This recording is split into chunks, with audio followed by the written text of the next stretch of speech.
At the same time, there is a new investigation that will be getting underway. You'll remember that how important it is to contact trace. That means if the worker next to you turns up COVID positive, we want a system in the state of Michigan where we can follow where that person has been so that we can make sure that those people take precautions and don't spread the disease. It is really a huge, huge requirement to reopening our economy to make sure that we have the ability to do that, to protect one another. Well, that program is stalled right now because the vendor that they had contracted with became very controversial. It was a very political contract, no bid contract, $200,000 given to a Democratic political data handler. And that got Senator Jim Runestad pretty fired up, and the Republican from White Lake demanded an investigation, and it looks like he's going to get one. Senator Runestad, good afternoon. Good afternoon, Guy. Always good to hear your voice. Well, it's a pleasure hearing yours. I know you, before we get to the investigation, just remind listeners who maybe weren't following this controversy, why were you so concerned when you heard that this very partisan political organization was going to be handling the tracking and tracing data? Well, as you outlined, Guy, it's a situation where you're dealing with very sensitive information, HIPAA information, with individuals who have been exposed to this virus. And then tracking them involves their social networks. So they're literally having the ability to loop in all of the individuals that you have connected with. And there's a lot of other personal data. I heard on one report even credit card purchases. So it's extremely sensitive, personal, private information, HIPAA information. So to select a company, you really want somebody that is very well versed in this kind of work and somebody who is respected in terms of privacy and nonpartisanship. And so what we had here was a situation under cover of darkness. We still don't know exactly how this process was gone through, but it was a no-bid contract. It was supposed to go through the State Department Operations Center, Emergency Operations Center, which is run by the Michigan State Police. And instead, it was diverted over to Department of Health and Human Services and handed off to 4 individuals there who there was no public discussion on this. In fact, had this contract been 250 or larger, it would have to go through a public board, and we would have known about it. But the number for the 2 months of its operation would be under the 250.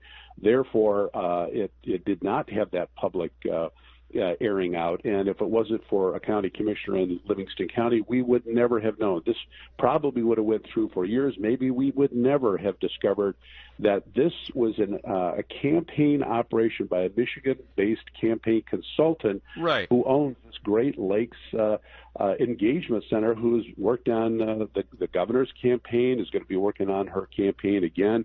They have said that they are the largest progressive and Democrat campaign data operation in the nation.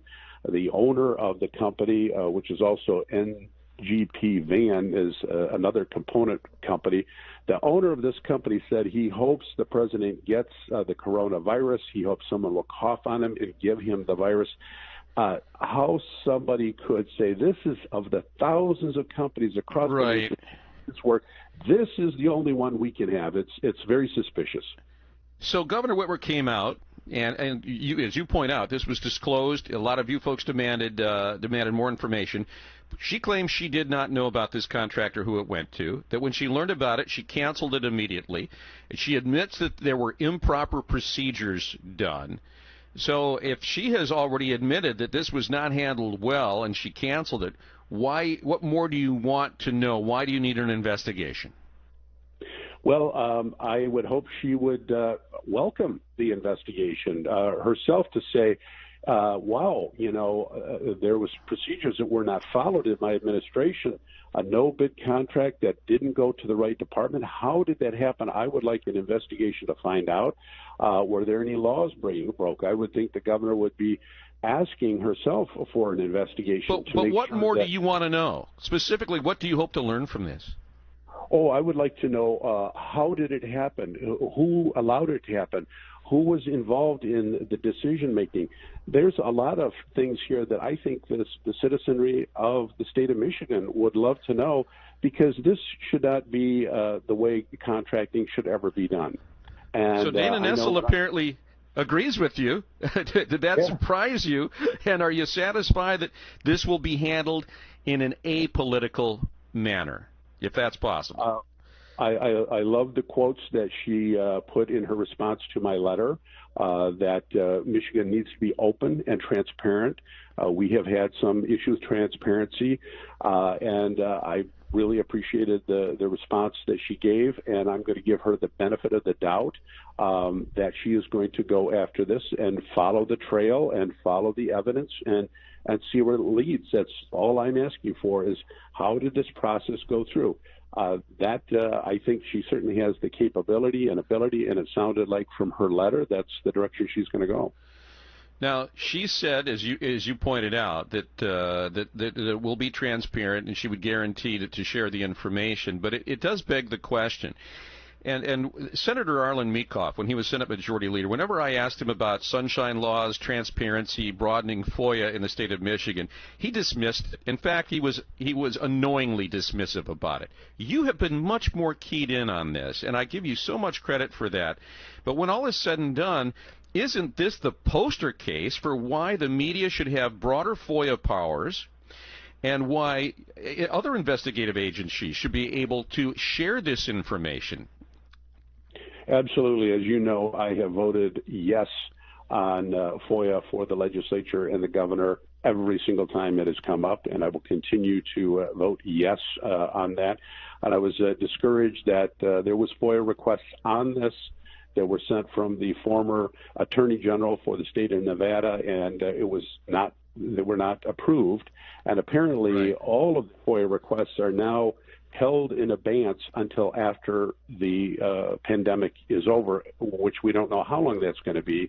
So, yeah, we're running into a lot of transparency problems here in the state of Michigan, and I'm just hoping that this will shed some light on that and help expose it and help us get more transparency in the state of Michigan. Yeah, I hope it lights a fire under those that have voted no in the past, Senator. I really do. Listen, we should point out, too, some folks may look at this and say, oh, this is just more political piddling between Republicans and Democrats. But this has stalled a very important program. It is a very important program. There's many other programs that we could also have problems with if contracting goes awry. When I was on the county commission in Oakland County, we had a process that nobody could influence. I'm telling you, I watched a contract go from the inception. I followed every bit of the procedure through until it was granted. It was so objective, nobody's fingers can get in there and influence it for money or for anything else. And that is the kind of purchasing that we need to have at the state of Michigan. Yeah. Very quickly, yes or no, do you think people will trust this program once it is reinstituted? I really think this harmed it. I think that if the investigation is not thorough and is not complete, there's going to be trust on whoever gets selected next time. So I'm really hoping that the Attorney General, I believe her, that she says she's going to go after this in a transparent way and really get to where the evidence leads, that is what must happen in order to rebuild that trust. Senator Runestad, thanks so much. We always appreciate your time and your thoughtfulness. You take care. Have a wonderful weekend, okay? You too, Guy. Thank you so much. Senator Jim Runestad. Yeah, let's hope this has shed some light on it, and let's hope that the lawmakers will allow us to do deep dives into these things.